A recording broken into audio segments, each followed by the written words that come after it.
Viva Voz, com Vera Magalhães.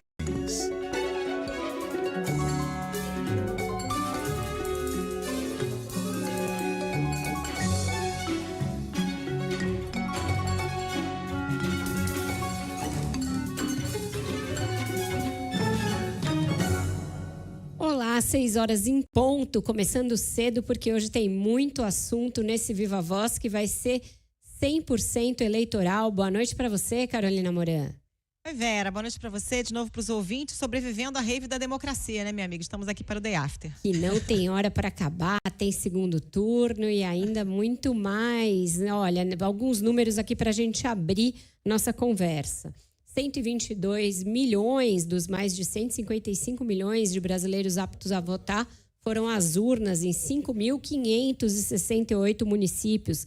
São 52 das 103 em que é possível que haja segundo turno, que essa segunda etapa vai acontecer, incluindo aí 15 capitais. Esse é o menor número desde 2008, então um alto índice de resolução de eleições em grandes cidades no primeiro turno. Dos 11 prefeitos eleitos em primeiro turno em capitais, 10 foram reeleitos, o que é um índice também bastante alto. O PL, que elegeu prefeitos em 2 capitais, disputa em mais 9. E o PT do presidente Lula não elegeu nenhum em capital no primeiro turno, mas disputa em 4. E os 2 partidos fazem um tirateima de 2022 em 2 capitais. Em número total de prefeitos eleitos, o PSD foi o grande vencedor com 882 e a gente entrevista hoje, no segundo bloco do Viva Voz, o presidente nacional do PSD, Gilberto Kassab. Vamos começar a girar aqui a reportagem trazendo o Day After da eleição mais disputada e a mais observada do Brasil, eleição na capital paulista. Quem traz as informações para a gente é a Gabriela Rangel. Boa noite para você, Gabi. Boa noite, Vera. Boa noite, ouvintes. Vera, nesse primeiro dia de campanha do segundo turno, Ricardo Nunes, do MDB, recebeu já o apoio do Partido Novo. Nunes participa nesse momento de um encontro com mulheres apoiadoras do próprio comitê de campanha, que fica aqui no centro da capital paulista. E ele chegou nesse evento acompanhado de Marina Helena, que foi candidata pelo Novo. Ela que ficou em 6º lugar, com 1,4% dos votos do primeiro turno. Marina Helena manifestou publicamente esse apoio à campanha de reeleição de Nunes, destacando como um importante ato ali para unir forças contra Boulos. Pela manhã, em entrevista à CBN, Nunes afirmou que espera contar com o apoio também dos eleitores de Pablo Marçal, do PRTB, nesse segundo turno, mas ele desconversou ao ser questionado se ficaria confortável ao dividir palanque com o próprio Pablo Marçal. Mas o senhor se sentiria confortável com ele no palanque? A gente foi muito cedo, né, Cássia, que aconteceu o resultado até aqui. A gente ainda não sentou com a equipe para conversar, vamos avaliar isso. O candidato à reeleição à Prefeitura de São Paulo disse ainda que espera uma maior participação do ex-presidente Jair Bolsonaro na campanha. Ontem à noite, quando o resultado foi oficializado, em seu discurso, Nunes associou o adversário ao radicalismo de esquerda. Guilherme Boulos também adotou um discurso similar para vincular Nunes ao extremismo de direita. Então, ali eles deram um sinal de qual deve ser a linha das campanhas nos próximos dias. No discurso hoje, Nunes, nesse evento que a gente está agora, né, esse evento com a militância feminina, Nunes já reclamou do discurso de ontem de Boulos. Disse que Boulos, o adversário, já começou com ataques pessoais, que desceu o nível, associando ele ao PCC, dizendo que Nunes bate em mulher. Nunes classificou isso como discurso de ódio. Hoje, Nunes ainda tem outra agenda de campanha. Ele participa de um culto junto com o governador Tarcísio de Freitas na Assembleia de Deus, Ministério Belém, que é uma congregação aí, Vera, que até foi disputada por Pablo Marçal, teve uma polêmica aí no primeiro turno, mas que oficialmente já tinha apoio de Nunes, né, dava apoio a Nunes, e aí hoje ele volta para participar de um culto nessa igreja. Desculpa, Vera. Obrigada, Gabriela, pelas suas informações. E aí a gente vai ao outro comitê de campanha que passou ao segundo turno, de Guilherme Boulos. Quem traz as informações a respeito do dia do candidato do PSOL é a Malu Mões. Boa noite para você, Malu. Boa noite, Vera. Boa noite, ouvintes. O candidato do PSOL à Prefeitura de São Paulo, Guilherme Boulos, afirmou que irá a todos os debates e cobrou que o adversário Ricardo Nunes, do MDB, faça o mesmo. Inicialmente estão previstos 12 debates nos próximos 19 dias. Boulos afirmou que está aberto a negociar com o rival e com os veículos de imprensa a junção de alguns debates para reduzir o número de eventos para 8 ou 9. Boulos, no entanto, refutou a proposta do rival de reduzir para apenas 3 debates. A campanha de Ricardo Nunes divulgou uma nota mais cedo, propondo que os veículos de imprensa façam parcerias para 3 eventos apenas. O candidato do MDB defende que isso traria uma discussão mais propositiva e atenciosa à população de São Paulo. Nos últimos debates do primeiro turno, Nunes teve um desempenho aquém do esperado por aliados. A campanha de Boulos avalia que o candidato do PSOL aposta nesses eventos para desgastar o prefeito e conquistar mais votos no segundo turno. Em coletiva à imprensa nesta tarde, Boulos criticou o adversário por não querer ir em todos os debates. Segundo turno, que é quando a gente vai poder discutir olho no olho, 2 candidatos, caminhos, propostas, tem que ter debate. Querer reduzir para 3 debates é coisa de quem está com medo, é coisa de quem quer fugir do debate, porque não tem firmeza de posições, porque não tem o que responder a respeito de tantos escândalos, porque se confrontado ali, tete a tete, com o que é a realidade da cidade de São Paulo hoje, para além da propaganda mentirosa que ele bota na televisão, não vai ter o que responder. Boulos afirmou esperar que o vice-presidente Geraldo Alckmin do PSB participe da campanha dele já nos próximos eventos, mas apontou que ainda está negociando o apoio do partido. A CBN apurou que a cúpula do PSB nacional já bateu o martelo sobre apoiar o candidato do PSOL no segundo turno, mas Boulos ainda negocia a aliança dos 2 partidos com Tabata Amaral, que foi candidata do PSB à Prefeitura de São Paulo e comanda o diretório municipal da sigla. Como pessoalmente, a candidata já falou que declarou voto em Guilherme Boulos, mas disse que não fará campanha para ele. Boulos ainda disse que terá uma ligação nesta noite com o presidente Lula para tentarem aliar as datas de atos conjuntos dos 2, já que no primeiro turno houve alguns desencontros de agenda. Vera. Malu, muito obrigada pelas suas informações. Vera, esse segundo turno aí em São Paulo promete ser acirrado e contar com a participação mais incisiva de 2 grandes cabos eleitorais, que são Lula ao lado de Guilherme Boulos e Jair Bolsonaro, finalmente prometendo entrar de uma maneira mais firme na campanha de Ricardo Nunes, né? Isso pode fazer diferença? Olha, eu acho que o Bolsonaro pode até querer entrar mais, mas eu não sei se ele vai ser tão bem-vindo assim. Não é que não seja bem-vindo, mas o que eu ouvi na campanha do Ricardo Nunes, Carol, é que quando mais se precisou dele, ele foi muito sovina com esse apoio. Deu um apoio ali na noite de sexta-feira já, um pouco antes daquela explosão do escândalo lá do laudo falso contra o Guilherme Boulos. Mas já na manhã de domingo, antes mesmo de se saber quem é o segundo turno, ele falou que ele apoiaria qualquer um que fosse contra o Boulos, esvaziando um pouco a campanha do Nunes. As pessoas ainda estavam começando a ir votar quando ele deu essa declaração e isso caiu muito mal ali no QG do Ricardo Nunes. Então não tem mais essa sofreguidão pelo apoio do Bolsonaro. Eles acham que o voto do eleitor bolsonarista vai vir naturalmente, independentemente do ex-presidente entrar ou não. Já na campanha do Boulos é diferente. A vinda do Lula é bem-vinda, eles pretendem que ele venha, mas aí a gente não sabe se o Lula vai querer entrar de cabeça e mergulhar, pelo fato de que uma vitória ou uma derrota do Boulos será lida efetivamente e inevitavelmente como uma vitória ou derrota dele, Lula, ainda mais pelo fato de que no primeiro turno, e a gente vai até tratar desses números mais adiante, a esquerda e o PT não foram tão bem.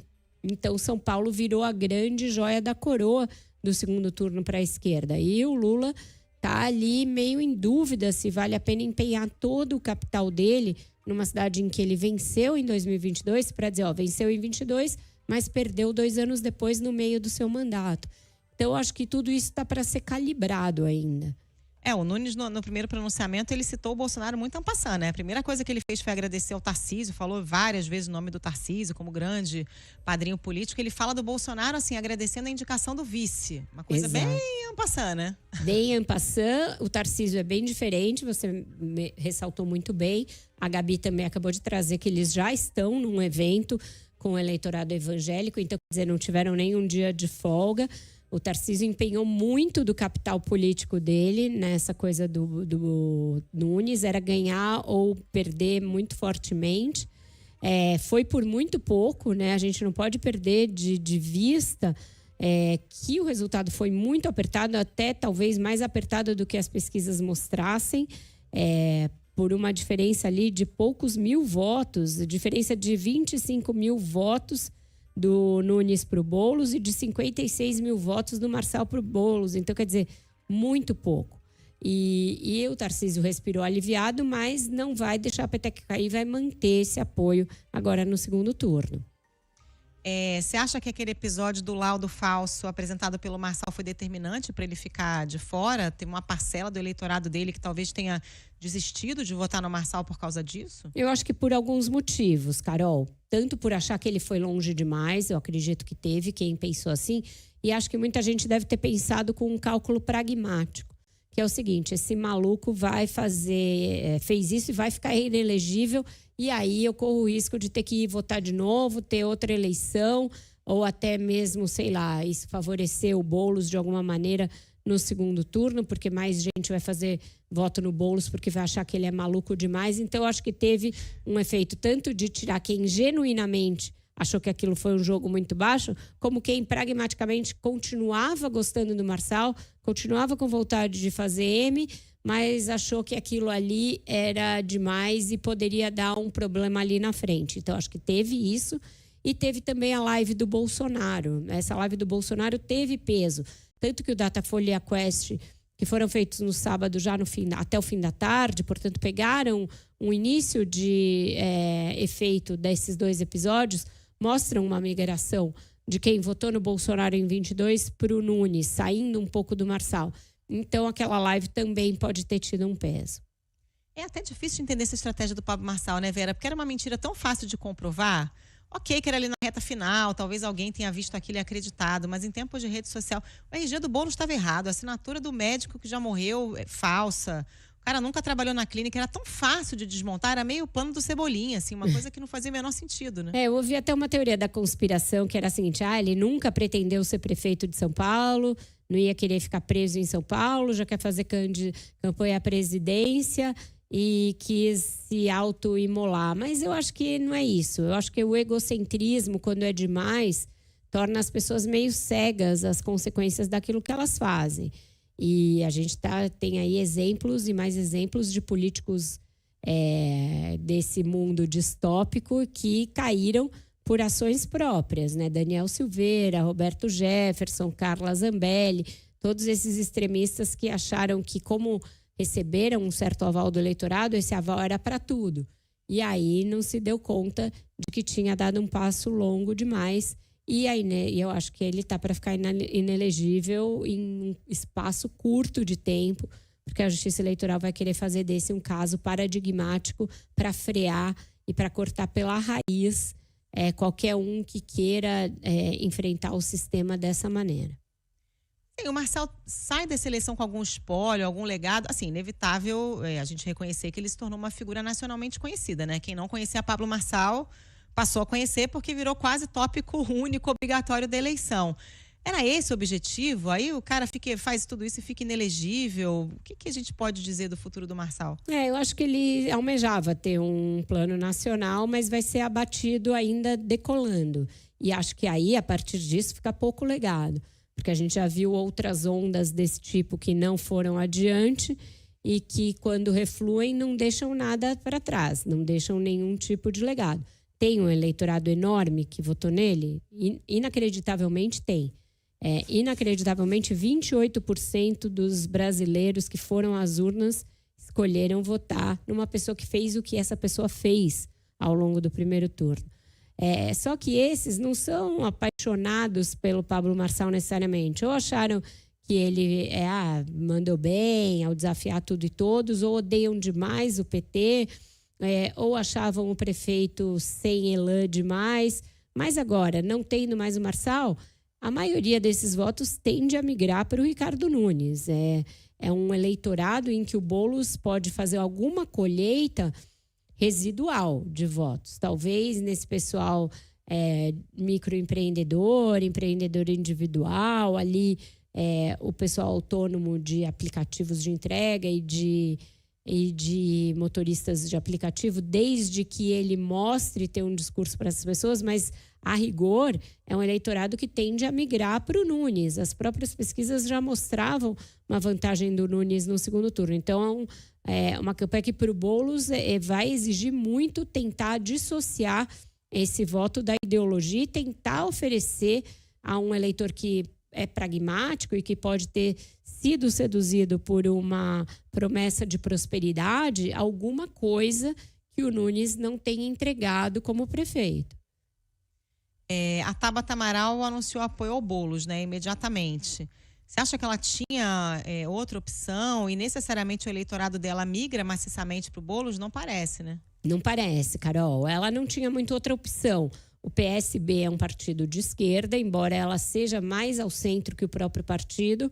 É um partido que tem a vice-presidência da República, tem ministério no governo Lula, portanto, já tinha sido um passo independente o suficiente ter um candidato desafiando o candidato do presidente na sua base eleitoral, que é o estado de São Paulo, na capital da base eleitoral do PT e do Lula.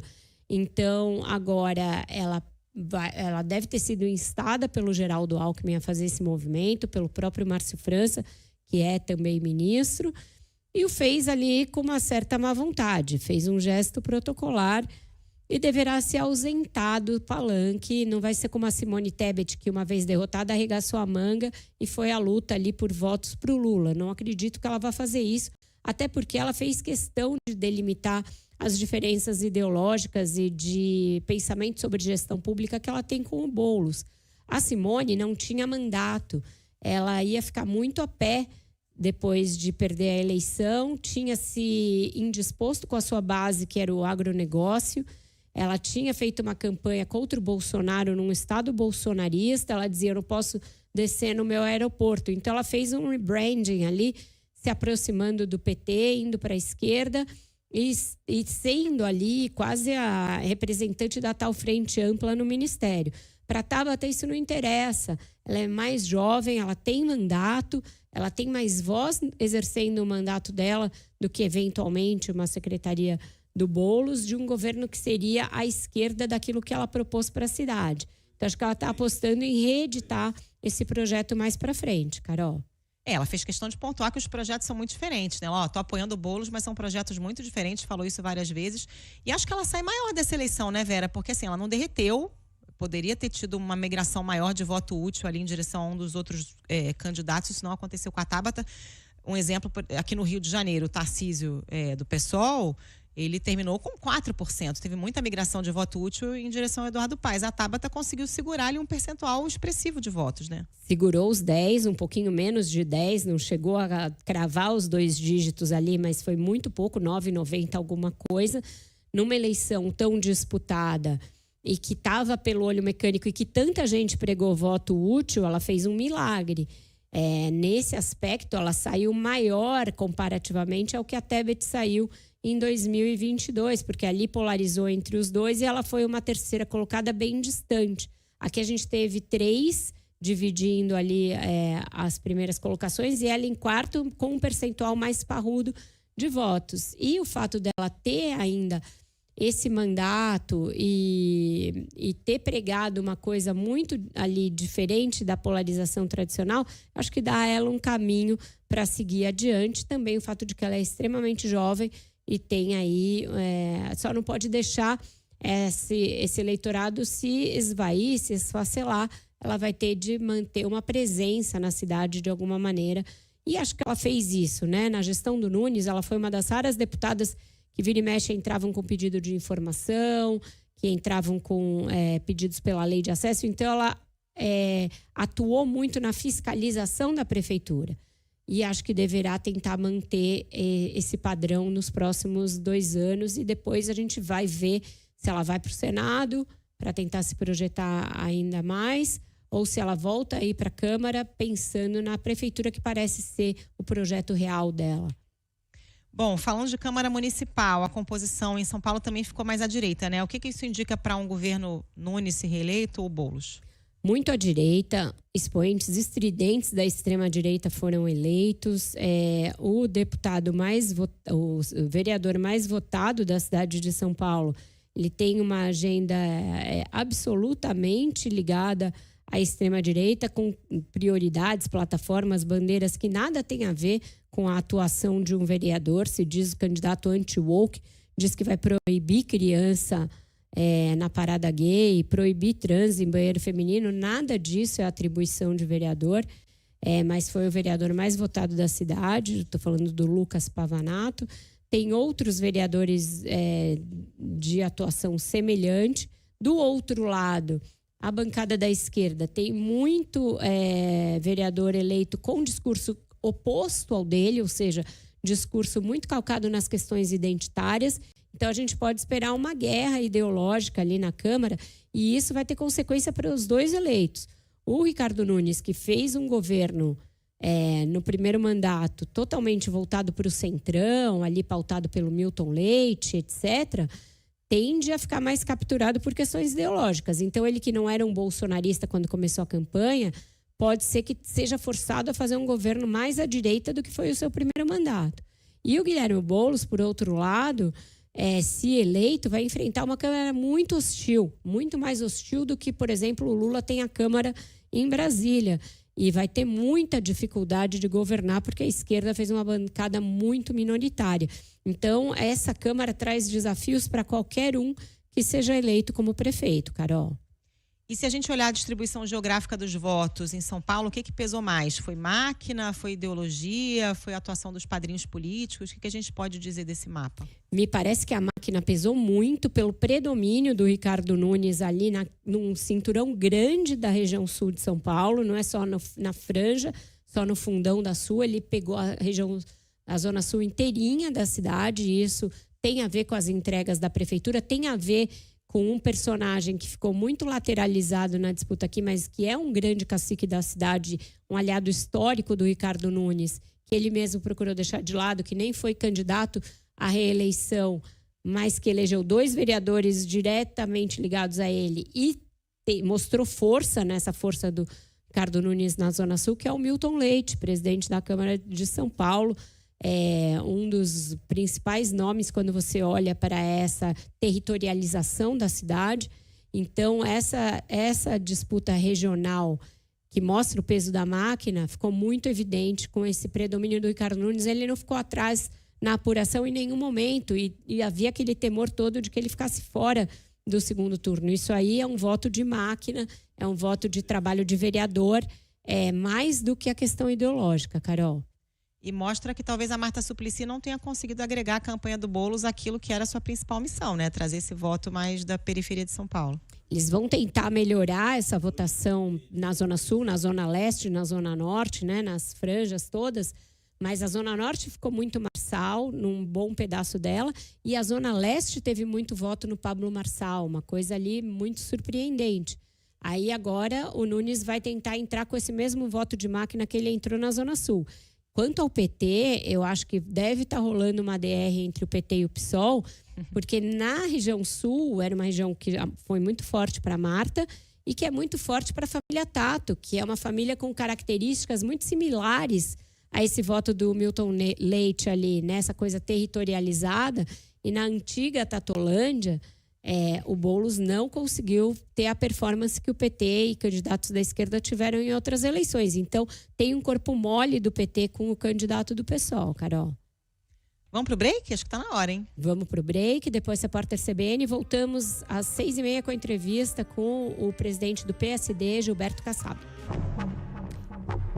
Estamos de volta com o Viva Voz e, como eu anunciei antes do intervalo, está com a gente no telefone o presidente nacional do PSD e também secretário estadual aqui de São Paulo de Governo e Relações Institucionais, Gilberto Kassab, que arrastou todas as fichas na eleição de ontem. Boa noite, prefeito, boa noite, secretário.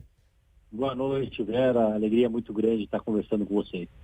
Boa noite. Está com a gente também a Carolina Moran, que vai fazer a entrevista junto comigo. Presidente, eu queria ouvi-lo sobre esses números do PSD, só lembrando alguns aqui.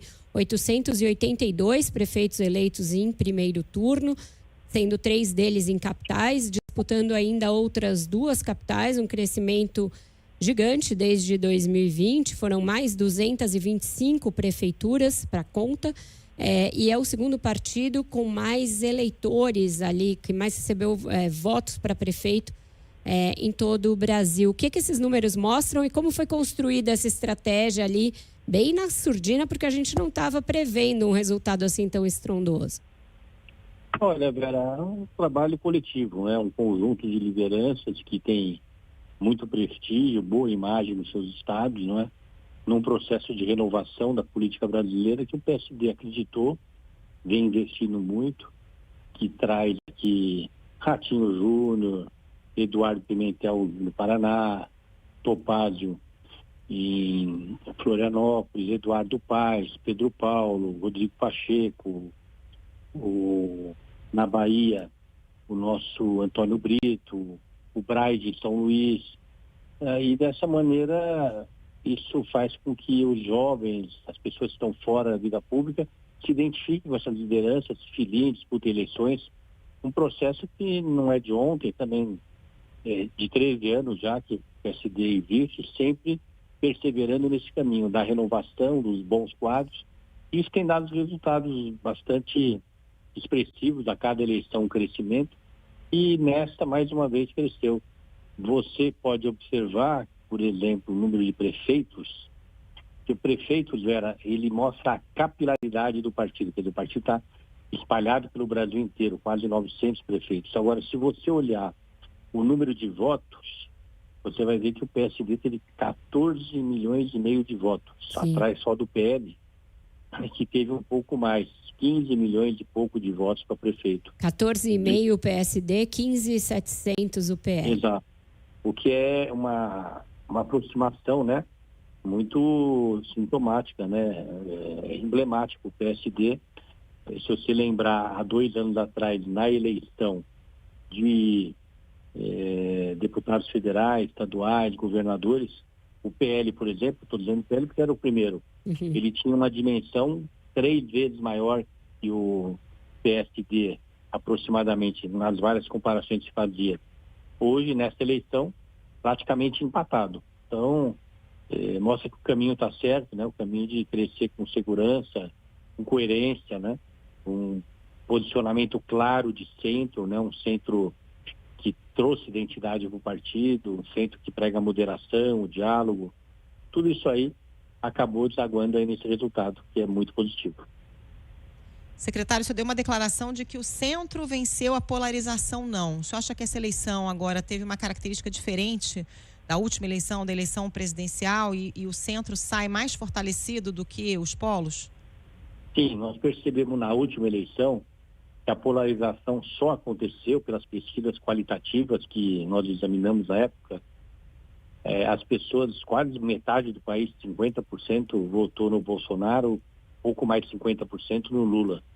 Mas o voto deles, assim, com consistência, era de 15% a 20%. O resto era rejeição ao outro. Então ficou claro naquela eleição que o caminho do país ia ser a moderação, o diálogo, o centro, porque a votação deles nessa pesquisa qualitativa deixava com muita clareza essa avaliação. E eu dizia o tempo todo que ia quebrar a cara quem estava apostando na polarização. E estávamos certos, a polarização não aconteceu. E essa tabela que vocês têm aí, que mostra que a direita, que é o PL, né, do Bolsonaro, o PP do Ciro Nogueira, que foi o ministro-chefe da Casa Civil dele, e o republicano do Tarcísio, essa direita tem aproximadamente 32 milhões de votos. O centro O PSD não é direita, é centro. O MDB não é direita, é centro. E assim como a União Brasil. O centro teve 40 milhões de votos. Então veja que esse centro é bem superior à direita. Sem falar que é superior à esquerda, tanto à direita quanto ao centro. Então essa tabela é uma perfeita radiografia do que é o posicionamento político dos brasileiros hoje. Majoritariamente moderado. Secretário, apesar disso, a gente viu uma disputa muito ideologizada aqui em São Paulo e tende a ter um segundo turno mais próximo do que foi aquela polarização pelo fato de terem ido Ricardo Nunes, que tem o apoio desses partidos de centro, inclusive do seu, mas também tem do ex-presidente Jair Bolsonaro, contra o Guilherme Boulos, que tem o apoio do presidente Lula. O PL também está na final, aí, no segundo turno, em 9 capitais. Então, tende a aumentar o poderio dele no segundo turno. O senhor acha que o segundo turno vai ser mais polarizado? Eu me permito, Vera, claro, divergir de você, porque justamente o que fez o Ricardo Nunes ir para o segundo turno foi justamente o discurso do Tarcísio e do Ricardo Nunes, dizendo que São Paulo precisava ter harmonia, prefeitura e Estado, São Paulo precisava continuar a parceria, São Paulo precisava fugir dessa polarização, e acabou dando certo. Afinal de contas, uma eleição com candidatos fortes, a esquerda em São Paulo sempre tem 30% e teve novamente, isso aí nas últimas 10 eleições. O Marçal capturando o voto de quem está insatisfeito com a política, né? Não foi bem uma polarização. Ele tem um discurso conservador, mas o que trouxe o voto para ele, foi o seu discurso de negar a política, dizer que está tudo errado, e teve seus seguidores. Então, o Ricardo Nunes, junto com o Tarcísio, fugiram dessa polarização e acabou dando certo para ficar em primeiro lugar. Justamente não entraram no discurso que era de direita do Pablo e nem de esquerda do Boulos, e mostrando que bons resultados que tinha na cidade hoje estavam prevalecer, independente de qualquer coisa. E acabou vencendo. E, secretário, sobre um possível apoio de Pablo Marçal ao Ricardo Nunes no segundo turno, hoje o prefeito deu uma entrevista hoje mais cedo aqui à CBN, foi indagado sobre isso, se aceitaria, por exemplo, Pablo Marçal no palanque, e aí disse que ia conversar com a equipe, a despeito de ter sido muito atacado pelo Marçal no primeiro turno, foi chamado de bananinha, acusado de ter ligação com o PCC, a gente viu a baixaria. Sua opinião pessoal sobre isso, Ricardo Nunes deveria, por exemplo, dividir palanque com Pablo Marçal num segundo turno? Segundo turno foi feito para somar. É evidente que você tem que ver as duas partes, né? Qual é a profundidade que querem fazer essa somatória. Para mim é muito claro que o eleitor do Marçal, ele vai majoritariamente, quase que pela unanimidade, para o Ricardo Nunes. Então, o Marçal não tem como não sinalizar para o Ricardo, senão ele vai perder a identidade com esse eleitor. O eleitor dele vai se sentir traído. Poxa, a gente acreditou em você. Mas agora com o Boulos, porque o discurso dele foi um discurso de direita, o discurso dele foi um discurso conservador, e se as pessoas votaram nele é porque tinham essa identidade com esse discurso. Então, que o voto vai... Então, o Ricardo, primeiro, tem que conversar com esse eleitor, isso é muito importante. Segundo, tem que ter compreensão de que a manifestação do Marçal, esquecendo um pouco o primeiro turno, ela é positiva, se vier favorável para um apoio a ele. Agora, a intensidade, por conta dos enfrentamentos que foram muito acirrados, alguns no nível pessoal, aí vai com o tempo, né, ser definido, não é? Para que ambos fiquem numa posição confortável sobre todos os aspectos. Mas que vai haver convergência, vai. E se perguntar a minha opinião, deve haver sim. Com modulação, né, que a própria dinâmica aí dos próximos dias vai ditar qual é a intensidade.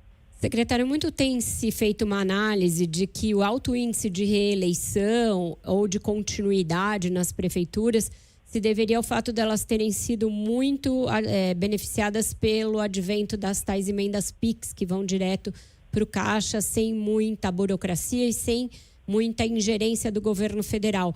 O senhor vê esse apelo, essa importância dessas emendas nesse resultado, e o que isso projeta para o Congresso daqui a 2 anos? Bom, primeiro é só a questão superada, né? O Supremo Tribunal Federal está procurando construir, junto com o Executivo, junto com o Legislativo, um ponto de equilíbrio nessas emendas.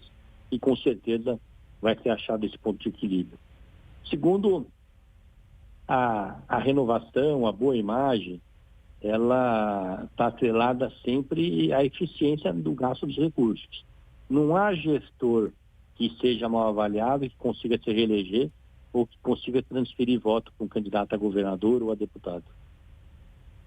Mas então o senhor acha que não teve esse peso todo?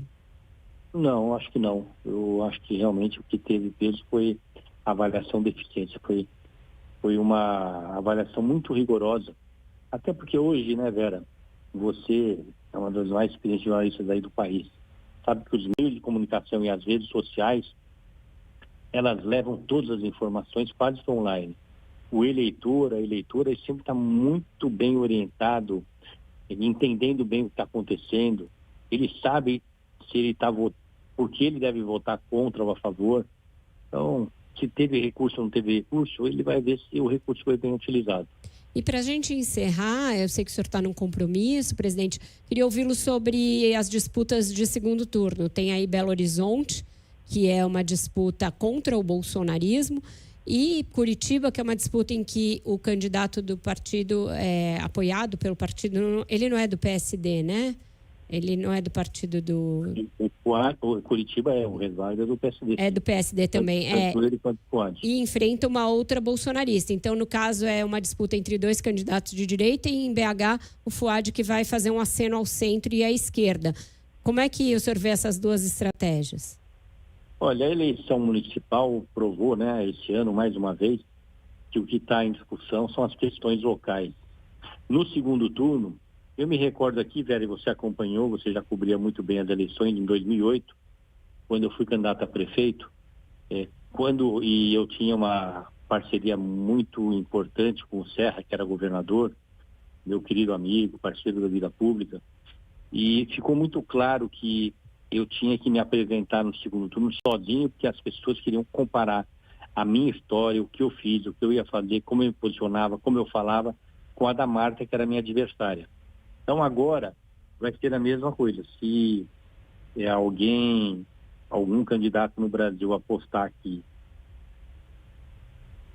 Perdemos o contato com o ministro, será?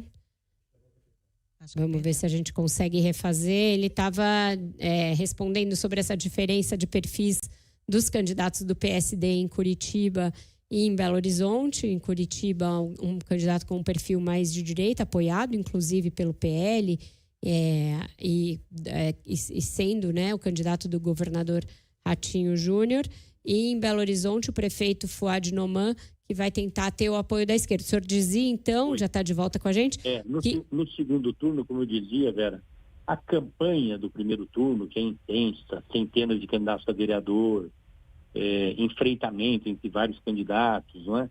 Ela perde um pouco de força. Não existe campanha, existe só 2 candidatos que tem que, com muito cuidado, estudar a sua agenda, fazer 1 ou 2 visitas por dia no máximo para se posicionar em relação a alguns temas, se preparar para as entrevistas, para os debates. Programa eleitoral é igual para os 2. Então, eu acho que quem apostar que o Lula é um grande eleitor, o Bolsonaro é um grande eleitor, mesmo os governadores, né? O que vai valer é a qualidade do candidato que vai ser sozinho, né? Sem estrutura de campanha, que não seja assim a sua pessoal. E nesse caso, o Eduardo Pimentel, ele é muito bem preparado, um jovem que está na vida pública há muito tempo, seu avô já foi governador, ele foi 8 anos vice-prefeito de um grande prefeito, Rafael Greca, conhece a cidade de Curitiba com profundidade. Em Belo Horizonte é a mesma coisa. O Fuad não é jovem, é muito experiente. O Fuad tem uma carreira na vida pública exemplar em todos os cargos, missões que ele teve. Ele saiu com uma avaliação muito positiva, com muitas realizações, não é? Avaliação que é compatível com a candidatura dele a prefeito. O Calil, quando renunciou à prefeitura, transferiu para ele praticamente 3 anos de prefeitura. Ele também saiu muito bem, não teve um problema, tocou as coisas, os resultados apareceram, deixou legado. Acho que o candidato adversário não tem a experiência que ele tem, isso vai ficar muito claro na campanha. Portanto, no segundo turno, as duas candidaturas do PSD acho que estão muito bem aprumadas. No estado de São Paulo, nós temos 2 candidatos, um em Ribeirão Preto, o Ricardo Silva, que quase fechou no primeiro turno, portanto, faltou muito pouco, é muito difícil ele perder, ele chega como franco favorito, é o deputado federal Ricardo Silva. E em São José dos Campos, do atual prefeito Anderson, teve 40% contra o seu adversário, o Cury, que teve 25%. Então, estou muito otimista em relação aos resultados do PSD. Piracicaba, o Elinho, disputando com o Vargas Negra, ele acaba o primeiro turno com quase 30%, o Vargas com um pouco mais de 30%. É algo que marcou muito aí a nossa expectativa. Eu acho que o Elinho também tem grande chance de se eleger. Então, você vê que o PSD, mesmo no segundo turno, tem boas possibilidades nas cidades que disputam. Se não me engano, faltam mais 5 ou 6 aí que eu não estou citando aqui. Tá certo. Então, e falar no Tarcísio, que não falamos, né, velho? Acho que o Tarcísio é o grande vencedor junto Nem com perguntei para o senhor se ele é candidato a presidente ou não. O senhor é dos que apostam que não. Não será. Ele, evidentemente, falo por mim, não por ele, não é? Não vejo muito sentido uma candidatura à presidência contra um presidente que é o Lula, que sabe fazer campanha, tem experiência, né? Não estou dizendo que o Lula vai ganhar as eleições, mas arriscar enfrentar alguém como o Lula, tendo uma possível reeleição de governador com boa chance, né? Está construindo um legado, jovem, Tarcísio tem 48 anos de idade, Sim. que pode deixar para 2030 uma candidatura a presidente, Carol e todos aqueles que nos acompanham.